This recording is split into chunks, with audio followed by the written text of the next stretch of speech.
If you've ever called a locksmith, you'll know just how expensive it can get. And if they turn up and immediately reach for a drill, are you paying for a locksmith or just a bloke with a power tool? This lock was drilled and snapped by a locksmith to gain access to a property, and for their troubles, they charged 400 quid. Looking at the damage, you can see exactly where the drill went through the cylinder before it was broken apart to operate the door mechanism. But here's the interesting thing. At first glance, this lock doesn't appear to have a designated inside or outside. There are no markings on the cylinder, and if we take a closer look, there are anti-drill pins visible on both sides. That got me wondering, if this lock offers roughly the same resistance from either side, then despite the damage, we should be able to get a fairly good idea of how secure it really is. This was the original lock fitted to a new build house worth around £400,000. If I was spending that kind of money on a property, I'd hope the lock protecting it would put up a decent fight. So let's put it to the test and find out just how much security this lock actually offers. For this, I'll be using items from the Covert Instruments Genesis set,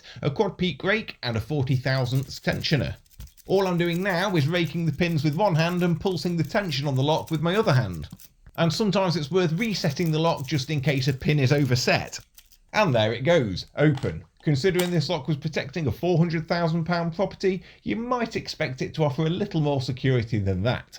As for the locksmith's decision to drill it, without knowing the circumstances, it's impossible to say whether it was the right call or not. If it was a damaged cam, it probably was. If it was a key locked inside, it probably wasn't. But we can say this, raking the lock gave us a pretty good indication of the level of security it offered in the first place, and based on the performance, I'd be looking to upgrade it. Thanks for watching, see you in the next one.